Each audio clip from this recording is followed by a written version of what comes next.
누가복음 24장 25절부터 35절까지 있는 말씀입니다. 같이 읽어봅니다. 시작. 이르시되 미련하고 선지자들이 말한 모든 것을 마음에 더듬는 자들이여, 그리스도가 이런 고난을 받고 자기의 영광에 들어가야 할 것이 아니냐 하시고, 이에 모세와 모든 선지자의 글로 시작하여 모든 성경에 쓴 바 자기에 관한 것을 자세히 설명하시니라.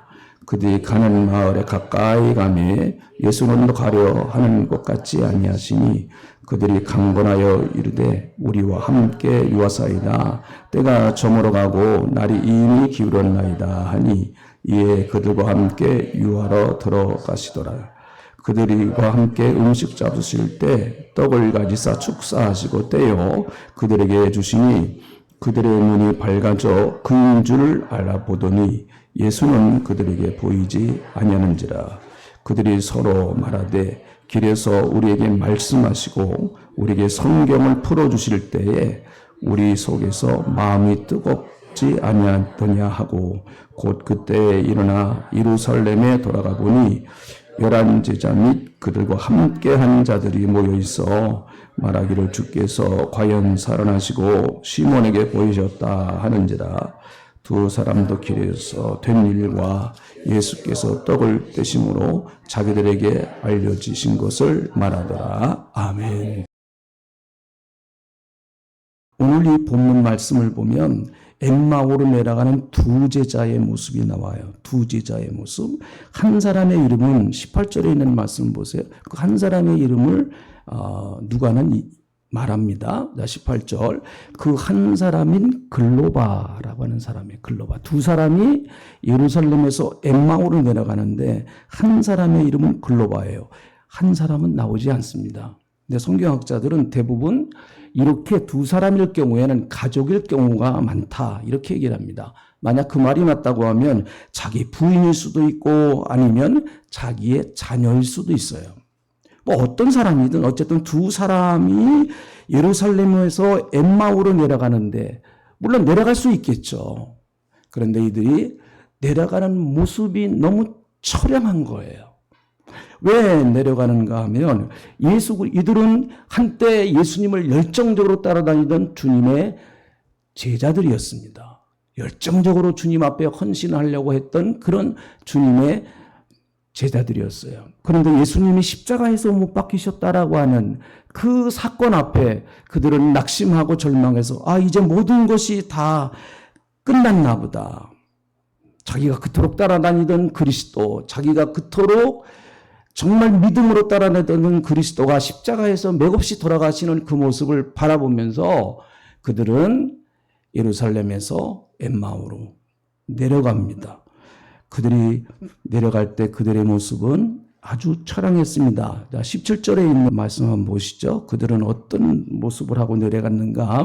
그 시대 너희가 길 가면서 서로 주고받고 하는 이야기가 무엇이냐 하시니, 두 사람이 슬픈 빛을 띠고 머물러 서니라. 슬픈 빛을 띠고 그들은 내려갔다. 다시 말하면 얼굴에 걱정과 근심과 염려, 또 그리고 얼굴에 생기가 전혀 없이 그저 이제 모든 것이 다 절망인 것처럼, 한때는 예수님께 내 삶의 모든 기대를 다 걸었는데 그 예수가 십자가에서 죽었다고 하는 그런 사건 앞에 그들은 절망하고 좌절하면서 엠마오에서 예루살렘으로 내려가게 되었습니다. 자, 16절.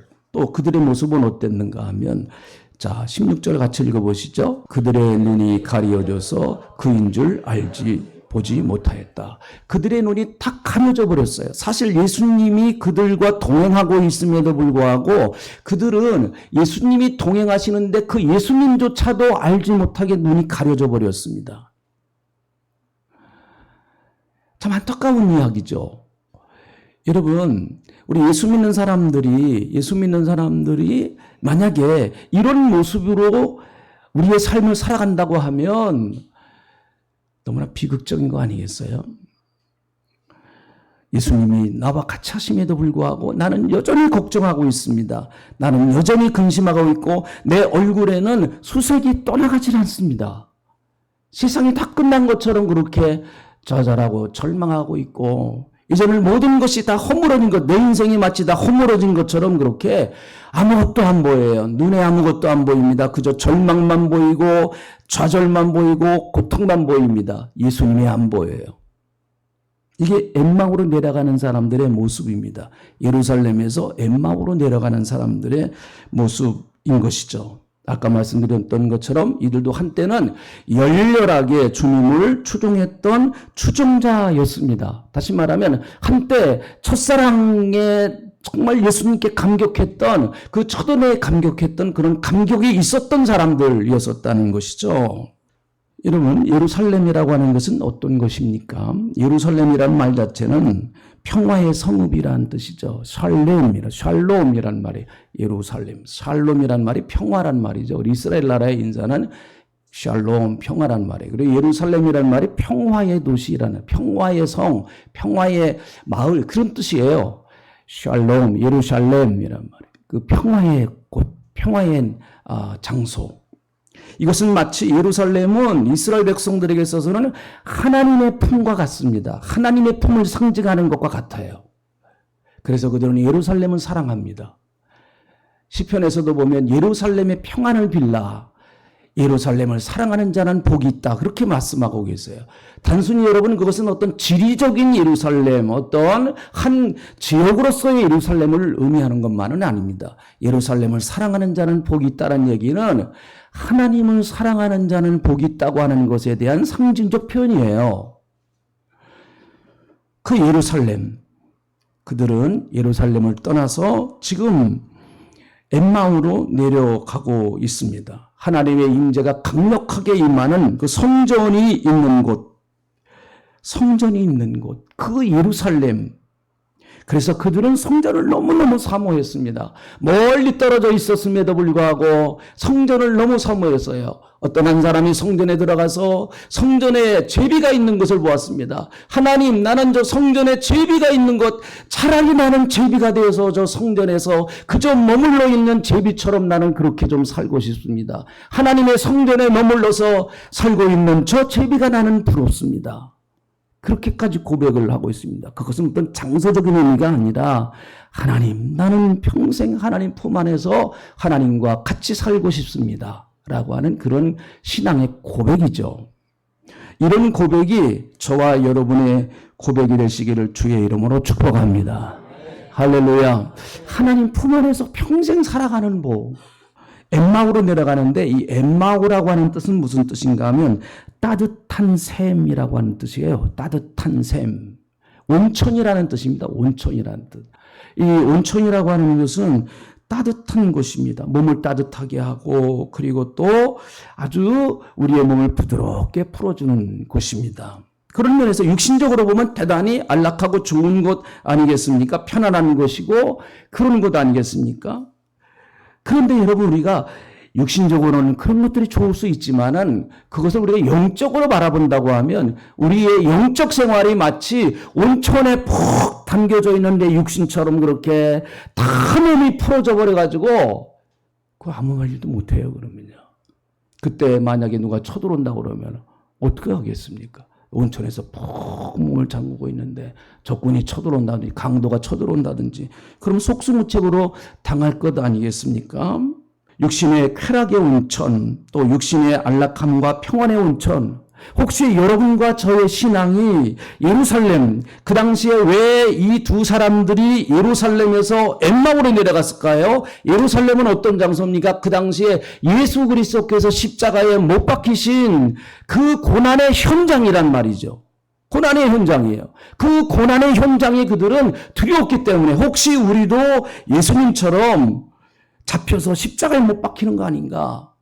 우리도 예수님을 따라간다고 하는 제자라고 하면 혹시 우리도 잡혀서 뭐 감옥에 간다든지 이런 것이 아닌가? 그들은 그래서 예루살렘보다 더 안락한 장소, 예루살렘보다 훨씬 더 편안한 장소로 이동을 하는 거예요. 이동을요. 예루살렘이 힘들어도 여러분 견뎌야 합니다. 사도행전 1장을 보면 예수님이 제자들에게 이렇게 말씀하세요. 너희는 예루살렘을 떠나지 말라. 사실 12제자 입장에서 보면 예루살렘을 제일 떠나고 싶은 그때 사도행전 1장은 어떤 상황입니까? 예수님을 십자가에 못 박은 그 예루살렘에 지금 제자들이 있는 거예요.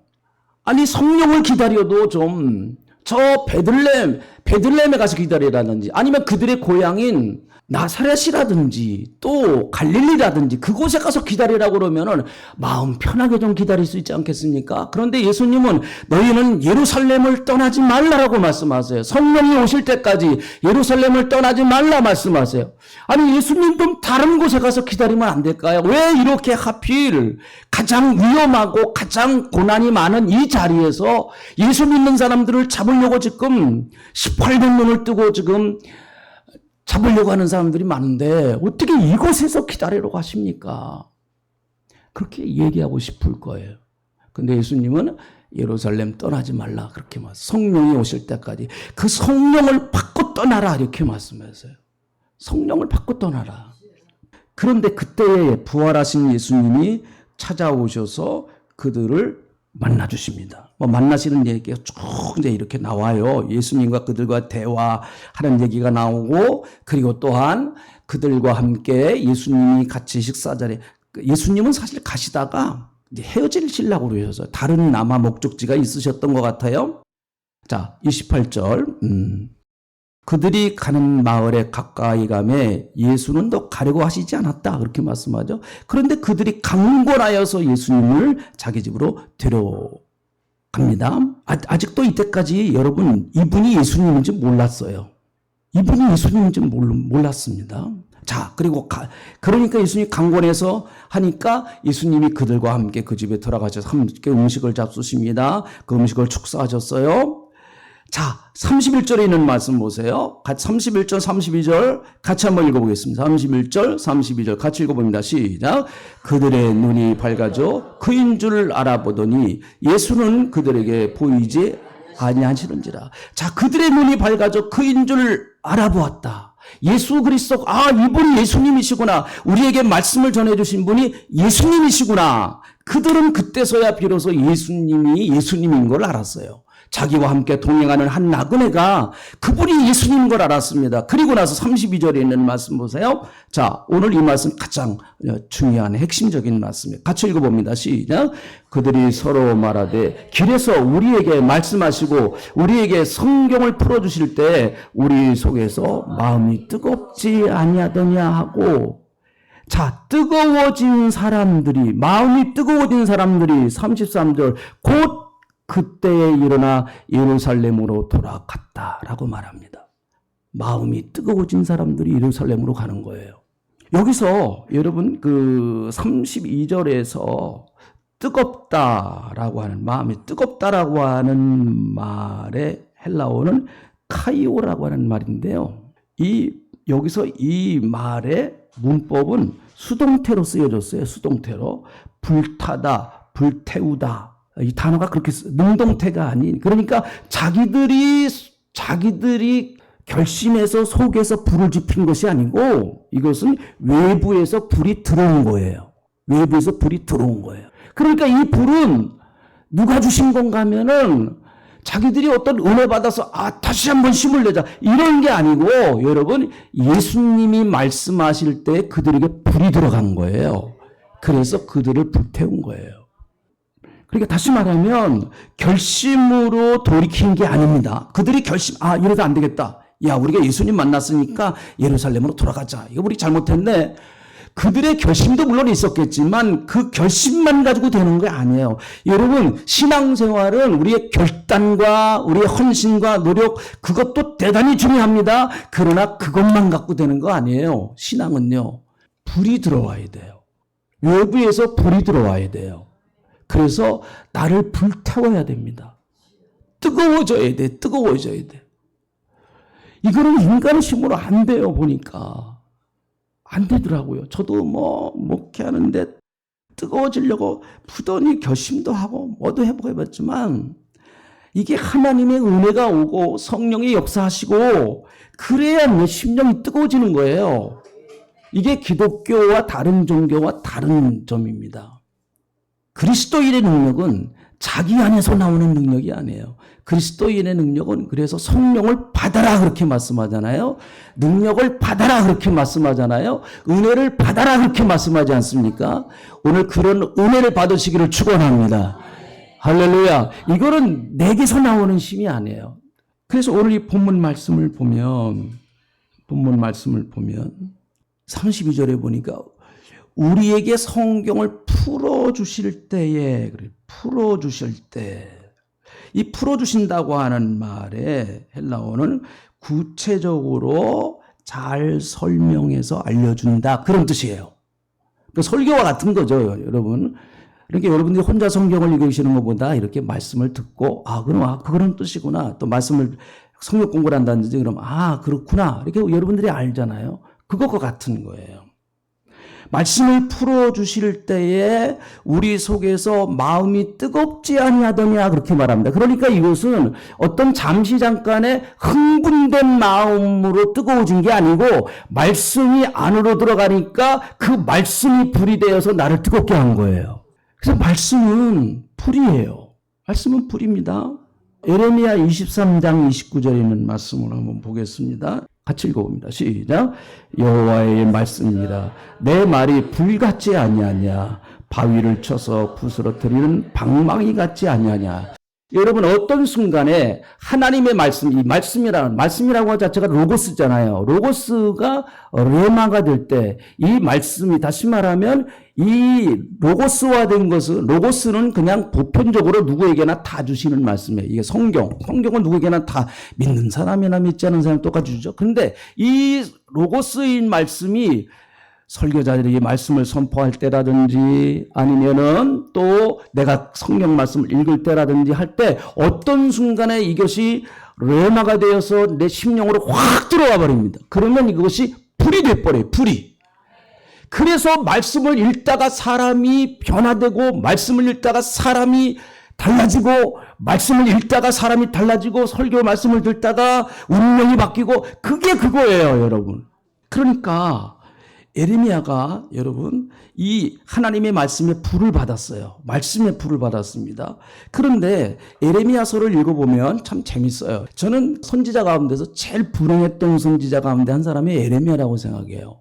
예레미야는 시대를 잘못 맞은 선지자예요. 다시 말하면 잘못 부름받은 선지자예요. 시대가 너무 악해요. 그 시대. 그런데 하나님이 예레미야를 부르셨어요.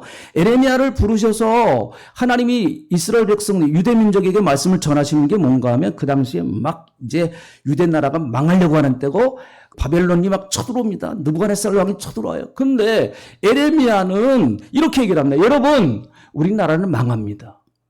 망합니다. 우리나라는 망해요. 그러니까 절대로 여러분 바벨론과 싸우지 마세요. 바벨론에게 항복을 하세요. 그리고 바벨론에 협조하세요. 이게 하나님의 뜻입니다. 맞아 죽을 일이죠. 그러니까 예레미야가 그 얘기를 듣고 여러분 좋아할 사람이 어디 있습니까? 그러니까 정치하는 사람들이나 뭐 백성들이 다 예레미야 죽인다고 그럽니다. 그러니까 예레미야가 나 하나님 말씀 더 이상 안전합니다. 나 포기합니다. 이렇게 얘기를 해요. 뭐 그럴 만도 하죠. 그런데 예레미야 20장 9절에 있는 말씀을 보니까 예레미야가 이제 이렇게 또 얘기를 합니다. 이 말씀 참 은혜가 되는 말씀이에요. 우리에게 좀 이런 게 있었으면 좋겠어요. 신앙생활 하면서. 자, 예레미야 20장 9절. 자, 같이 한번 읽어봅니다. 시작. 내가 다시는 여호와를 선포하지 않냐며 그의 이름을 말하지 아니하니라 하면 나의 마음이 불붙는 것 같아서 골수에 사무치니 답답하여 견딜 수가 없나이다. 나 이제 주님의 일을 안 할 거예요. 나 이제 헌신 안 할 겁니다. 나 교회에서 뭐 욕먹으면서 그래 충성 안 할 거예요. 이런 거나 마찬가지예요. 그렇게 나는 선포했고 결심했습니다. 그런데 여러분 내 마음에 막 불이 타오르는 거예요. 불이 타오르는 거예요. 내가 이러고 있으면 어떻게 하나? 교회는 어떻게 되는 거야 그러면? 내가 이렇게 기도 안 하면 내 가정은 어떻게 되나? 막 가슴속에 불이 타올라서 골수에 사무쳐서 답답하여 견딜 수가 없어서 외치는 거예요 나가서. 저도 좀 이런 은혜 받았으면 좋겠어요. 미치겠어요. 이런 은혜 받고 싶어서. 예? 목회자만 그럴까요? 우리 모든 성도님들에게 좀 이런 말씀에 강력한 불이 임하시기를 축원합니다. 우리 몸에 암이 생기지 않는 데는 딱 한 군데예요. 심장이에요. 심장암은 없어요. 여기 심장암 혹시 있다라는 얘기 들어봤습니까? 심장은 없어요, 암이. 왜 그럴까요? 심장은 늘 뛰기 때문에 그래요. 심장은 뜨거워요. 그럼 암이 없어요. 암을 죽일 수 있는 최고의 방법은 우리 몸이 뜨거워지면 돼요. 근데 우리 몸이 뜨거우면 죽어요. 그러니까 암을 치료를 못하는 거예요. 우리 몸이 뜨거워지면 됩니다. 한 100도 정도 확 올라가 버리면 암세포 다 죽어버립니다. 근데 나도 죽죠. 이제 문제는 나도 죽어요. 그게 문제죠. 이 심장은 뜨거워요. 늘 박닥박닥박닥 뛰어야 되니까. 그러니까 암이 없어요.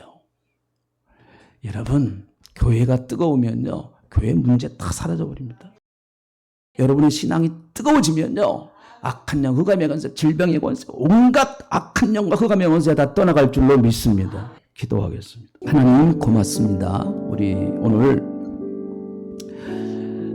하나님 예수님의 말씀을 듣고 예수님이 성경을 풀어주실 때 그들의 마음이 불붙어서 뜨거워졌다. 그래서 그들은 다시 엠마오로 내려가던 길을 포기하고 돌아서서 고난의 현장, 또 십자가의 현장, 그 예루살렘으로 올라가는 것 같이 주님, 오늘 이 시간에 우리의 마음도 뜨겁게 해주셔서 정말 주님, 내가 서야 할 그 예루살렘, 그 자리를 지킬 수 있도록 하나님 함께 하시며 도와주시기를 원합니다.